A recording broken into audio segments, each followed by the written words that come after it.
Lewis Hamilton has had some harsh words to say when it comes to his W14 and the Mercedes design team, claiming that the team and its chief designers need to take accountability, while also claiming that they didn't listen to him when it comes to the lackluster W14 concept.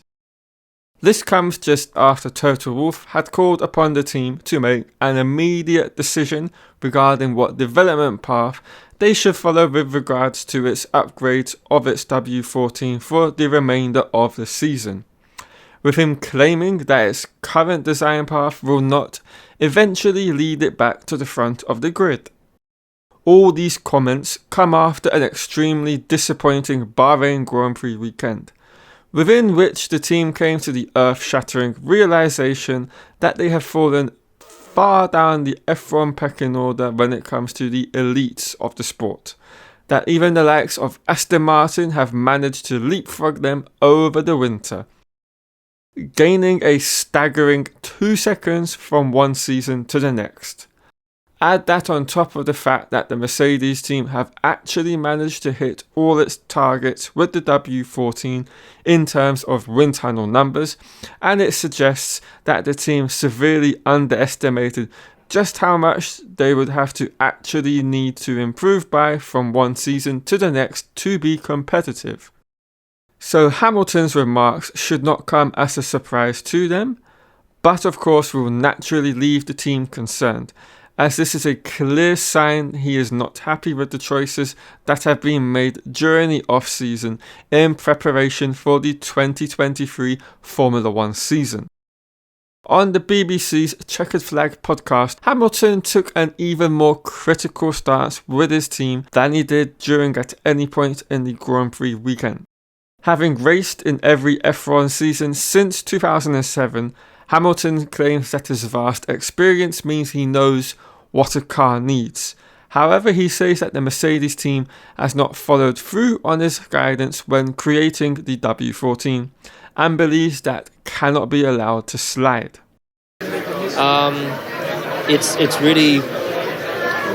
really about last year there were things I told them, I said the issues that are with the car. Like, I've driven so many cars in my life, so I know what a car needs, I know what a car doesn't need, and I think it's really about accountability. It's about owning up and saying, yeah, you know what, we didn't listen to you, it's not where it needs to be, and we've got to work, we've got to look into the balance through the corners, look at all the weak points, and just hurdle up as a team. That's what we do.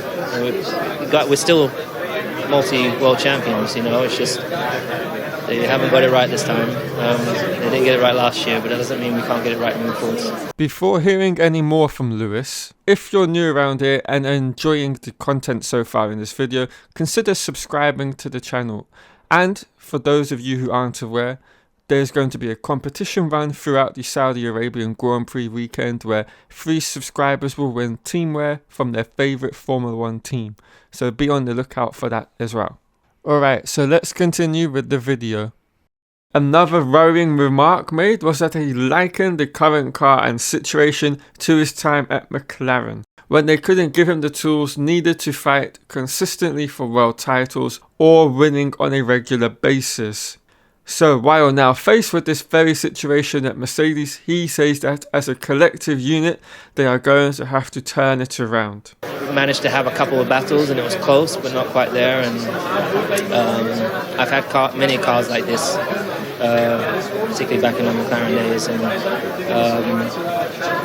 I don't know when or how we're going to do it in terms of turn it around, but yeah, it's going to happen.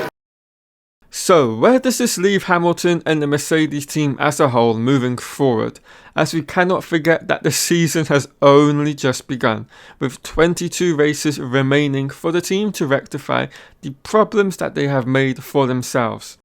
Well, to begin with, as Toto's alluded to, they have the next 2 weeks to make a concrete decision as to which path that they want to take the W14 down. One of those paths is to continue on the current trajectory, which Toto doesn't have any confidence in anymore, And of course, the second one is to do a complete 360 and bring an almost B-spec W14 to life. Now, that second option is most likely going to be the choice that the team will take, as they have apparently got 2 variants ready as an alternative in their wind tunnel currently. The questions that they have to ask themselves now is how much higher the goals are for the alternatives and whether that will be enough to catch Red Bull, as Michael Schmidt puts it.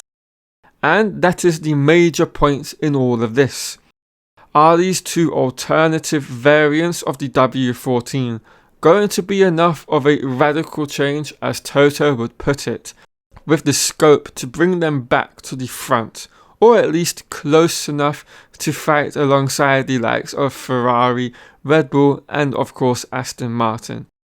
Now, if the latter team of Aston Martin is anything to go by, the answer should hopefully be yes, and the team will have to hope that one of the alternatives does in fact have that sort of potential hidden within it, as we all know that operationally the Mercedes team are a match for Red Bull and will eat up and chew out the Ferrari team once they get back into a competitive position.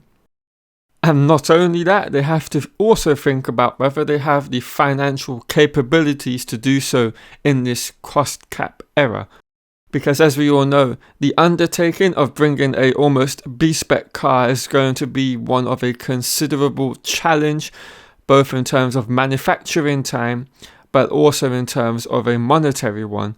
And that's something they really have to pay attention to, because it's going to take a considerable amount of their entire budget for the season to get that over the line and to bring it to the racetrack. So they have to make sure that whichever of those 2 rumoured designs that they do decide to go down, if of course they choose to not stick with their current design, makes sense in terms of its longevity with a project, because I think that's also going to be the concept they will be using moving forward into 2024 as well. So it's going to be vitally important that they make the right choices and decisions around what they do. So that's going to be something that's really interesting to see play out in the next couple of race weekends, and any news that we might get on it through the news channels as well. Right guys, that is the end of the video. I hope you've all enjoyed it. If you have, leave a like down below on the video, subscribe if you're new around here, and I will catch you all in another Formula 1 video later in the week.